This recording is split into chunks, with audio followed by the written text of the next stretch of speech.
Shalom, perkenalkan nama saya Hulda Maria Opoli, mahasiswa kampus Institut Agama Kristen Negeri Kupang, program studi bimbingan dan konseling Kristen, kelas D semester 2. Pada video ini, saya akan mempresentasikan konsep dasar psikologi kepribadian untuk memenuhi mata kuliah psikologi kepribadian. Teman-teman, di sini saya akan menjelaskan sedikit tentang konsep dasar psikologi kepribadian. Nah, pasti teman-teman sudah tidak asing mendengar kata psikologi kepribadian. Teman-teman, kita harus tahu apa itu psikologi.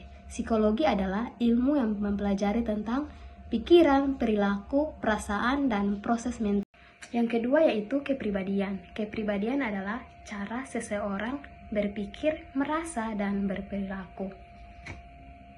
Pengertian psikologi kepribadian.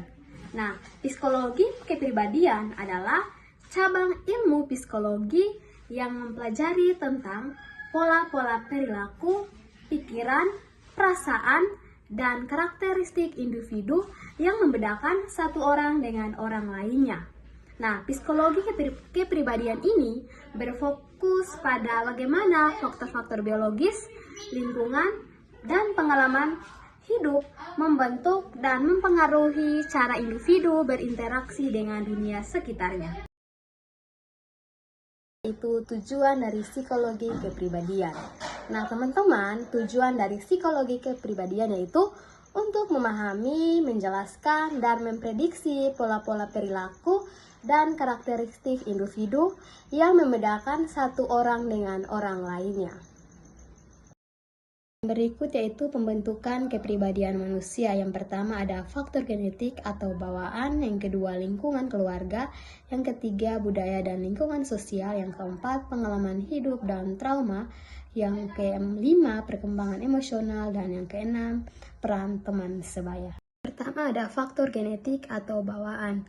Genetik atau faktor keturunan memainkan peran penting dalam membentuk temperamen dasar seseorang, seperti kecenderungan atau menjadi beberapa aspek kepribadian dapat diwariskan yang mempengaruhi reaksi emosional. Kedua ada lingkungan keluarga. Keluarga merupakan faktor yang sangat penting dalam tahap perkembangan awal kepribadian seseorang, yaitu dari pola asuh, integrasi dengan orang tua dan anak, dan hubungan antara anggota keluarga yang dapat membentuk cara individu berperilaku, berpikir, dan berperasaan. Yang berikut, budaya dan lingkungan sosial. Budaya tempat seorang bertumbuh dan berkembang sangat mempengaruhi pandangan hidup, cara berpikir, berperilaku, dan ditanamkan nilai-nilai moral dalam setiap budaya, seperti kebiasaan, tradisi, nilai, dan norma sosial. Berikut ada pengalaman hidup dan trauma. Pasti dalam kita punya pengalaman hidup, baik yang positif maupun negatif, memiliki dampak besar terhadap perkembangan kepribadian kita. Terakhir ada perkembangan emosional. Kemampuan untuk mengenali, memahami, dan mengolah emosi sangat berpengaruh pada kepribadian seseorang. Bagaimana cara kita untuk dapat mengatasi emosi yang kita hadapi.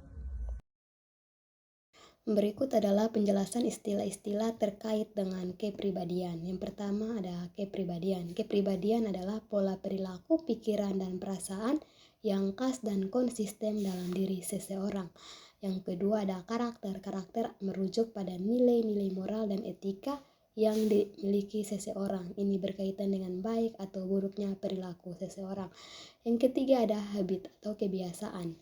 Habit adalah perilaku atau tindakan yang dilakukan secara berulang-ulang hingga menjadi otomatis.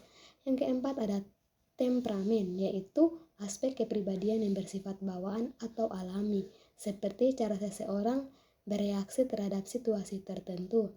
Yang kelima ada ciri. Ciri adalah karakteristik khusus yang membedakan seseorang dari yang lain. Yang keenam ada sifat. Sifat adalah kecenderungan perilaku atau sikap seseorang dalam jangka waktu tertentu. Berikut adalah psikologi kepribadian yang dikemukakan oleh Sigmund Freud. Sigmund Freud adalah pelopor teori biologis yang menyatakan bahwa manusia memiliki 3 bagian utama, yaitu Yang pertama ada id adalah dorongan kesenangan, yang kedua ada ego, yaitu dorongan kebutuhan, dan yang ketiga superego, yaitu dorongan moralitas. Yang pertama yaitu oral dari 0 sampai 1 tahun, yaitu kepuasan melalui mulut, yaitu seperti menyusui dan menggigit. Yang kedua ada anal dari umur 1 sampai 3 tahun, yaitu kepuasan melalui kontrol ekspresi.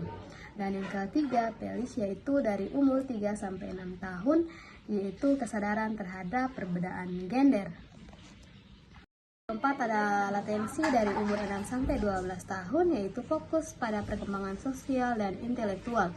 Yang kelima ada genital dari umur 12 tahun ke atas, yaitu perkembangan dorongan seksual yang sudah matang. Yang terakhir yaitu tingkat kesadaran manusia yang dikemukakan oleh Bapak Sigmund Freud dibagi menjadi 3 tingkatan. Yang pertama ada sadar. Sadar adalah pikiran dan perasaan yang disadari saat ini. Yang kedua ada prasadar, yaitu informasi yang tidak sedang dalam kesadaran tetapi bisa diakses atau diingat. Yang ketiga ada bawah sadar, yaitu bagian terbesar dari pikiran yang menyimpan dorongan, konflik, dan kenangan yang ditekan.